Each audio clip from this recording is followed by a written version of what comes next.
नमस्कार, मैं हूँ हेमंत चढ़ार और आप देख रहे हैं मध्य प्रदेश का number 1 news channel the Bahujan news Damoh MP. चलिए अब देखते हैं दमोह और मध्य प्रदेश की सभी मुख्य खबरें फटाफट अंदाज में।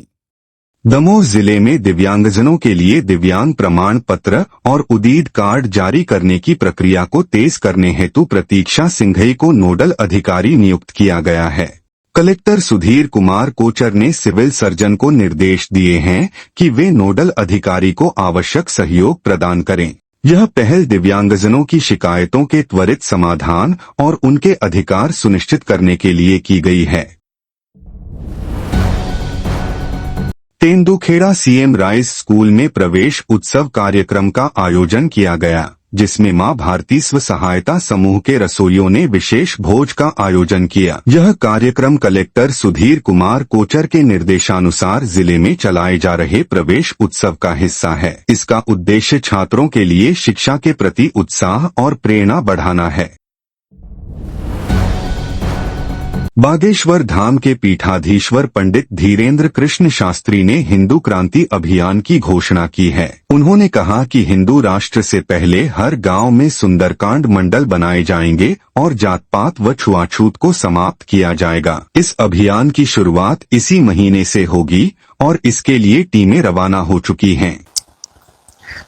जहां बरसात नहीं होती है वहां की फसलें खराब हो जाती हैं। जहां सनातन के संस्कार नहीं होते हैं वहां की नस्लें खराब हो जाती। जय श्री राम, जय बागेश्वर धाम की इस वीडियो के माध्यम से पूरे देश में एक नई क्रांति खड़ी होने वाली है। उसकी हम घोषणा सार्वजनिक रूप से आज कर रहे हैं। हमें बताते हुए बहुत प्रसन्नता है कि लाखों लोग बागेश्वर बालाजी की कृपा से सनातन के पथ पर और आगे बढ़ रहे हैं। पूर्ववत भी थे, अब और व्यापक रूपता के साथ क्रांति खड़ी हो रही। अब तक भारत में एक श्लोक बहुत पढ़ा जाता था सनातनियों के बीच में, ओम द्योः शांतिरंतरिक्षगुं शांति, पृथ्वी शांति, रापः शांति, रोषधयः शांति। अब हम चाहते हैं ओम द्योः क्रांति, रंतरिक्षगुं क्रांति, पृथ्वी क्रांति, रापः क्रांति। अब क्रांतिमय होनी चाहिए। इसी क्रांतिमय संदेश के साथ हम आपको बात रखना चाह रहे हैं कि बहुत ही जल्दी आने वाले समय में एक नई मुहिम प्रारंभ हो रही है। गांव गांव घर घर जोड़ो सनातन अभियान। इस अभियान को गांव गांव घर घर नुक्कड़ नुक्कड़ गली गली में बागेश्वर धाम के वह प्रकल्प को पहुंचाना है। हिंदू राष्ट्र के सपनों के लिए घर घर से कट्टर हिंदुओं को बाहर लाना है। दुनिया को आप बदलना चाहते हैं तो पहले देश को बदलें, देश को बदलना चाहते हैं तो पहले राज्यों को बदलें, राज्यों को बदलना चाहते हैं तो पहले जिलों को बदलें, जिलों को बदलना चाहते हैं तो पहले गांवों को बदलें, गांवों को बदलना चाहते हैं तो पहले समाज को बदलें, और समाजों को बदलना चाहते हैं तो पहले परिवारों को बदलें, और परिवार को बदलना चाहते हैं तो पहले घर को बदलें, और घर को बदलना चाहते हैं तो पहले खुद को बदलें। इसी संकल्प के साथ अगर भारत को हिंदू राष्ट्र बनाना है तो पहले हमें हिंदू राज्य बनाने होंगे, हिंदू राज्य बनाने के पहले हिंदू जिले बनाने होंगे, हिंदू जिले बनाने के पहले हमें हिंदू गांव बनाने होंगे, और हिंदू गांव बनाने के पहले हिंदू घर बनाने होंगे। हिंदू घर बनाने के लिए पहले कट्टर हिंदू बनाने पड़ेंगे, और उन हिंदुओं को बनाने के लिए हमने प्रकल्प ठाना है सुंदरकांड मंडल बागेश्वर धाम, जो वर्तमान में प्रारंभ होने जा रहा है। इसी अप्रैल के महीने से एक पूरी टीम बागेश्वर धाम की निकल चुकी है यह बिगुल बजाने के लिए, जो गांव गांव जाकर के एक मंडल बनाएगी, बागेश्वर धाम सुंदरकांड मंडल, जो सनातन के लिए कार्य करेंगे। और कार्य होगा गांव के उन मंदिरों में जो जीर्ण शीर्ण है, जिनका जीर्णोद्धार जरूरी।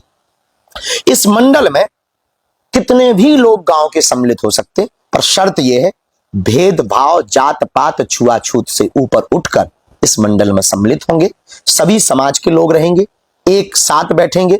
किसी भी प्रकार की सदस्यता का शुल्क न बागेश्वर धाम परिवार की टीम लेगी, न उन लोगों के कलेक्ट करने की अनुमति दी जाएगी। निःशुल्क होगा। शर्त यह है प्रत्येक मंगलवार को बैठकर सुंदरकांड का पाठ करना है। धर्मांतर होते हुए बढ़ते हुए धर्मांतरण को रोकने पर विचार करना है, और गांव की छुआछूत भेदभाव को मिटाने के लिए विचार गोष्ठी रखनी है। और आने वाले समय में बागेश्वर धाम की हिंदू राष्ट्र की होने वाली पदयात्राएं, बागेश्वर धाम पर होने वाले कार्य, कन्या विवाह का कार्य, कैंसर हॉस्पिटल का कार्य, गुरु पूर्णिमा उत्सव, हर वर्ष में 3 कार्यक्रमों में बागेश्वर धाम पर सम्मिलित होना है और उन सभी ग्राम पंचायतों में एक एक प्रभारी बनाया जाएगा। वह प्रभारी एक मंडल के प्रभारी से जुड़ा होगा। 10 गांव का एक मंडल बनाया जाएगा। वह मंडल जिला के अध्यक्ष से जुड़ा होगा। जिले का एक अध्यक्ष होगा और वह सभी फिर प्रभारी अपने सदस्यों को लेकर हर 3 से 4 महीने में बागेश्वर धाम आकर हम उनसे संवाद करेंगे, नए विचार रखेंगे, उनके विचारों को सुनेंगे, जरूरत क्षेत्रों में कथाओं के लिए वहां पर प्रोत्साहित करेंगे, वह सनातनीय कट्टर हिंदुओं को वहां पहुंचाएंगे, वह जीर्ण शीर्ण मंदिरों के लिए लोगों को जागरूक करेंगे और हिंदू राष्ट्र बनाने के लिए उन सब मंडलों के साथ, गांव के उस सुंदरकांड के मंडल के साथ पदयात्रा करके आंदोलन नहीं आंदोलित खड़ा करेंगे, आंदोलित होने की प्रेरणा लोगों को देंगे। इसीलिए आज की यह बात आंदोलित होने की प्रेरणा लोगों को देंगे। इसीलिए आज की यह बात बहुत अद्भुत है। इस मंडली के हमारे सभी सदस्य, बागेश्वर धाम समिति के सचिव श्री राजेंद्र मिश्रा जी, श्री ओम प्रकाश तिवारी जी, श्री राजेंद्र अवस्थी जी, श्री सुंदरलाल लेकवार और श्री धीरज शर्मा, ये 5 लोग मिलकर अभी 600 गांवों का लक्ष्य लेकर के निकल रहे हैं। 600 ग्राम पंचायतों को 5 महीने में जोड़कर जो होने वाली पदयात्रा है, उस पदयात्रा के लिए गांव गांव सुंदरकांड का मंडल बनाएंगे। फिर प्रदेश को जोड़ा जाएगा और एक दिन आएगा जब देश जुड़ जाएगा और भारत हिंदू राष्ट्र होगा। तो हमारी प्रार्थना है इस तैयारी में सभी हिंदू जुटें। ये देश को बदलने की तैयारी है, ये देश की दशा और दिशा सुधारने की तैयारी है, ये देश में नई क्रांति की लहर लाने की तैयारी है, ये देश में कट्टर हिंदू बनाने की तैयारी है, ये देश में हिंदू ग्राम बनाने की तैयारी। धन्यवाद। भाजपा के नए राष्ट्रीय अध्यक्ष की घोषणा अप्रैल के दूसरे या तीसरे सप्ताह में हो सकती है। संसद सत्र समाप्त होने के बाद प्रदेश अध्यक्षों के चुनाव प्रक्रिया पूरी कर ली जाएगी। पीएम मोदी और आरएसएस प्रमुख मोहन भागवत की हालिया मुलाकात के बाद इस प्रक्रिया में तेजी आई है। सुप्रीम कोर्ट ने उत्तर प्रदेश के प्रयागराज में 2021 के बुलडोजर एक्शन को अमानवीय करार दिया है। अदालत ने इसे असंवैधानिक बताते हुए यूपी सरकार को प्रभावित लोगों को 10 से 10 लाख रुपए मुआवजा देने का आदेश दिया है। यह फैसला नागरिक अधिकारों की रक्षा के लिए एक महत्वपूर्ण कदम है। यूपी में बुलडोजर न्याय व्यवस्था से इस वक्त सुप्रीम कोर्ट भड़का हुआ है।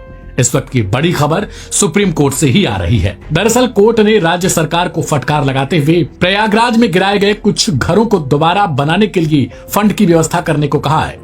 जस्टिस अभय एस ओका और जस्टिस एन कोटेश्वर सिंह की खंडपीठ ने कड़ी असहमति जताते हुए कहा कि इस तरीके की कार्रवाई चौंकाने वाली और गलत संकेत भी देती है। सुप्रीम कोर्ट ने प्रयागराज विकास प्राधिकरण बोर्ड यानी पीडीए को 5 याचिकाकर्ताओं को 10-10 लाख रुपए का मुआवजा देने का यह बड़ा आदेश जारी किया है। फैसले के दौरान कोर्ट ने हाल ही में वायरल हुई एक अम्बेडकर नगर की बच्ची के वीडियो का जिक्र किया, जिस वीडियो में बुलडोजर से गिराए जा रहे एक झोपड़ी के दौरान एक बच्ची अपनी किताबें लेकर कहीं भाग रही थी। कोर्ट ने इसे अंतरात्मा को झकझोर देने वाला वीडियो करार दिया और इसके साथ ही यह साफ कर दिया कि भविष्य में अगर इस तरीके की कोई कार्रवाई की गई तो कोर्ट उस पर एक्शन लेगा। Subscribe the Bahujan News and like this video.